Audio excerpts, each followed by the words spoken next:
Hello fellow riders. EICMA Esposizione Internazionale del Judo. Right, so EICMA 2024, we're not able to attend it, so let's try to have a virtual tour. Check natin kung ano yung mga picture nila. Check natin kung ano yung nasa event nila. So let's start off. So meron tayo nakikitang page dito, si Kelly De La Moto. Follow natin yan. So ito yung mga photos niya taken from the EICMA. Let's browse on it. Okay, so what do we have here? We have ang ganda ng red niya, no? This is a Moto Morini 1200 Escape. So on looking, this is a looks like an adventure bike, pero yung kanyang tire looks like not a dual sport but for city driving. Yeah. Then meron na siyang boxes. Let's move to the other one. So another adventure bike. We have here a Triumph Tiger. May box na rin siya. Ganda. Of course, Trios.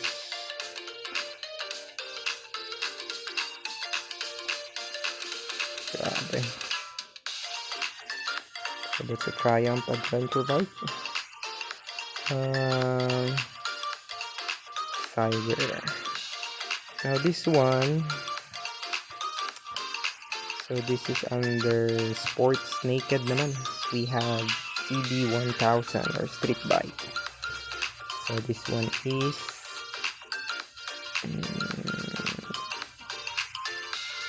CB125R pala to. Ganda, oh. Naka-rounded siya, rounded headlight.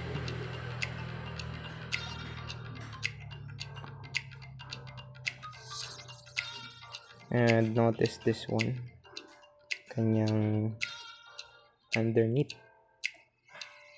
and ang ganda ng shape ng kanyang swing arm. Okay, let's check this one. We have another adventure bike. Ito naman ay R1300 ng BMW or BMW GS series. Yan, ang ganda. Lupit. Adventure bike. So, isa sa mga pangarap natin to have an adventure bike. And this one, another player.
Honda.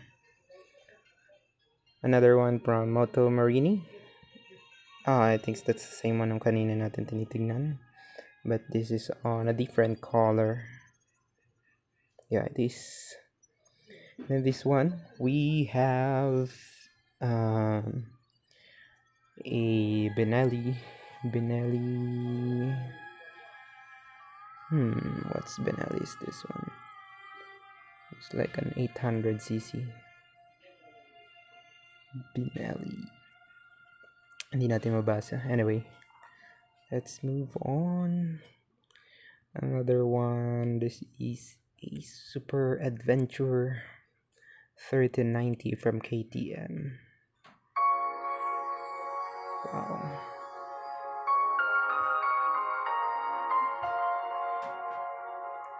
And what is this one? Krakowicz carbon fiber na beak front fender. This is another Ducati Multistrada. Hindi mo siya mapansin na Ducati, medyo angat yung white color niya dito. Ganda. And of course, this one, you cannot be wrong sa kulay pa lang. This is a Panigale Ducati. Ganda. Ooh, how about this one? Another Triumph. It's a Tiger. Okay, so let's check more. Ano pa tayo? EICMA 2024. Let's browse it further.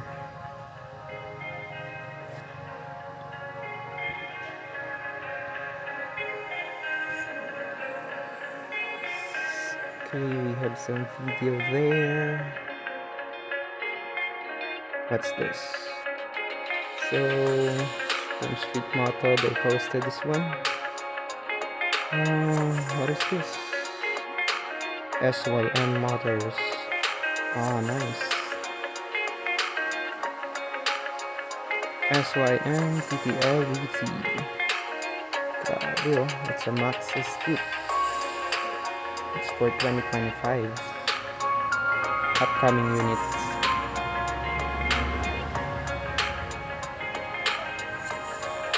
Let's check on the Benelli page. So this was posted November 6. Ang ganda ng color accent nito. Is this a yellow or a neon green? So this is a TRK. Ang ganda. Another bike from Benelli. Adventure bike. This one is a Leoncino. Okay. A Benelli Leoncino Bobber. Yan. Para sa mga classic ang style or preferred classic bikes. This is good one. And then we have here a BKX 725.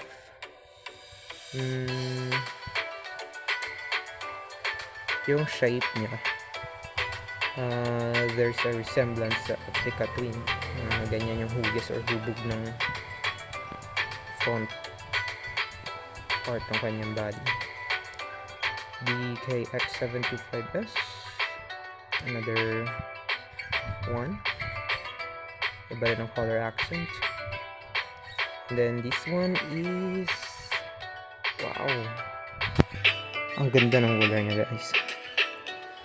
So we have white and then gray, and then of course sa kanyang mags, lutang na lutang oh. Looks like a fluorescent yellow or fluorescent green. Then we have here, ito rin. Is this the same? Yeah, 7.4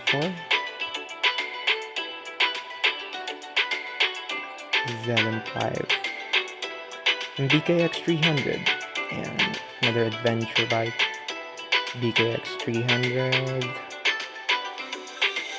Ganda rin, oh. Let's check other. Kita natin yung iba.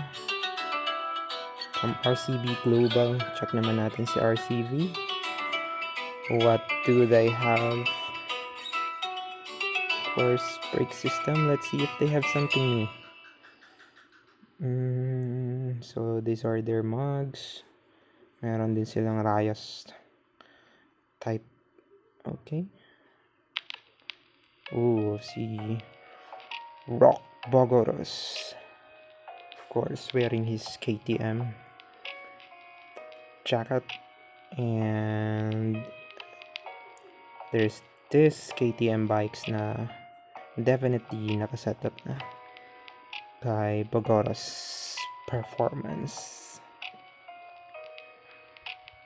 Wow. Ganda ng KTM niya. Is this the scalpel? I'm not sure. Of course, Rock Bogoros. The guy there.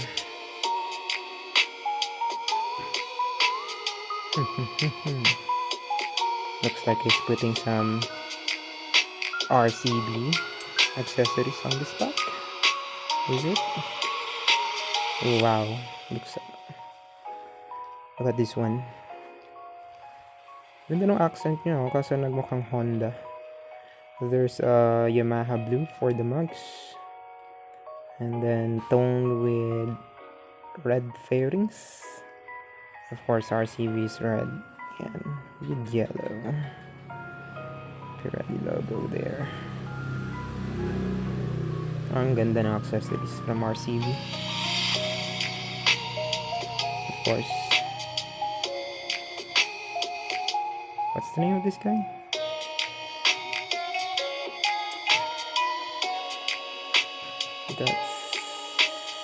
Who's that guy?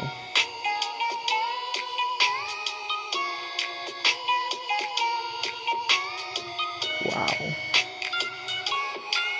Okay, that's enough for RCB. Let's take a look for the other. And of course, Sonzen Motorcycle. Let's check this one. Oh, diba? We're just browsing. And then, well, of course, iba experience when you are on the actual event, no? So this one is a Zongshan motorcycle, and ang ganda ng logo ng Zongshan. There's a dragon under emblem. So this is a Cyclone. Looks like a sports touring. And this one, wait, if that is a Cyclone and this is a Cyclone, but this is under scooter category.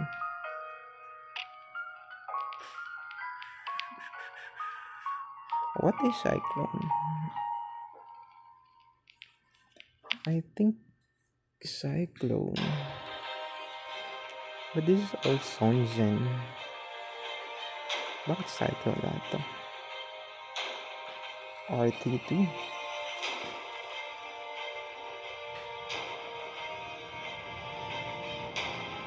Yeah, I guess that's another brand for Zongshan. What's Cyclone? Let me know, guys. I'm not aware what Cyclone is. Because Zongshan, diba? Cyclone motorcycle by Zongshan. Is it? Anyway, ang ganda ng mga motorbikes din nila. China brands, yeah. But well, when it comes to the design, and hopefully the build quality is great. Nandun na silang mga classic scooter design, no? Parang mga Vespa. And here, of course, some Kawasaki KX250. Here, it's a video. Ooh, look at this one from CF Moto. Yeah, let's take a look on CF Moto. CF Moto is actually a game changer when it comes to the motorcycle performance and design. Seat Moto EICMA. Let's check here.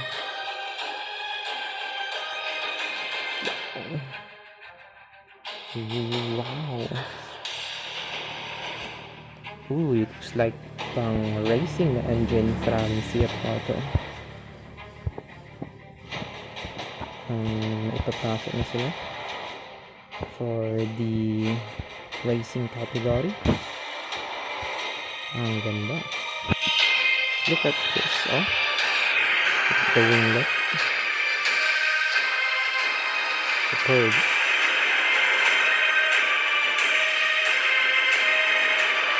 And this one looks like this an electric bike. Ang ganda. Eto. Grabe. Look guys. Tingnan nyo sa design niya. There's something else on the design. If you can see this, yung kanyang front fender, basta nakaangat na parang winglet. And this is a Seat Moto NK Y675. So it falls under 700cc category, I think. Ang ganda na. Wow.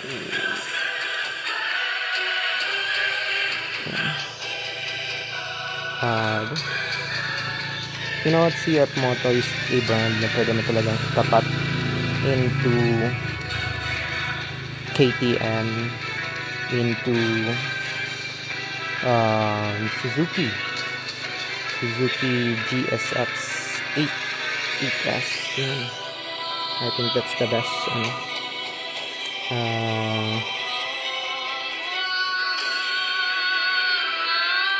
best motorcycle you can compare this with. Ganda. So 675 means 675cc engine. This is what they have.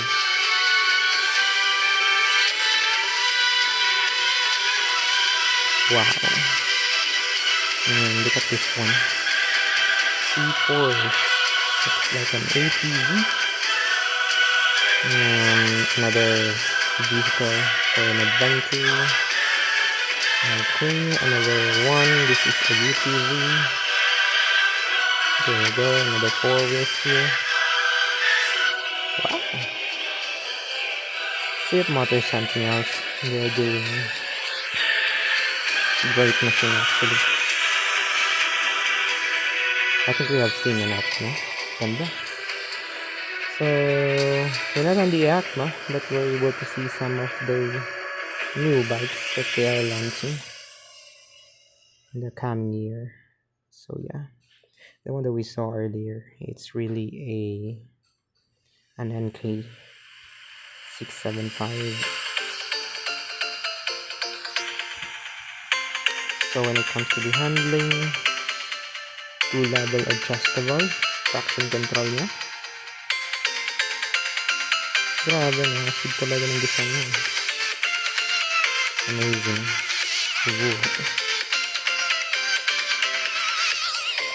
That's the Seat Moto. There we have it. Merong mga lower cc. We have NK125. And just look at the design. It's almost the same, no? Kasi nakita natin kaninang higher variant. And this is just a 125cc. But look at that.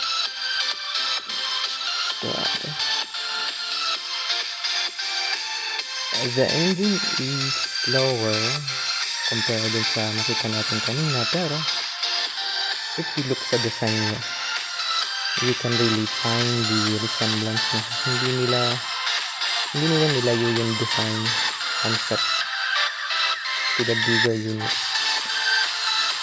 And just look at that. Parang may big bikes with this one. So amazing. Right, so I guess that's it. We can try to explore more next time.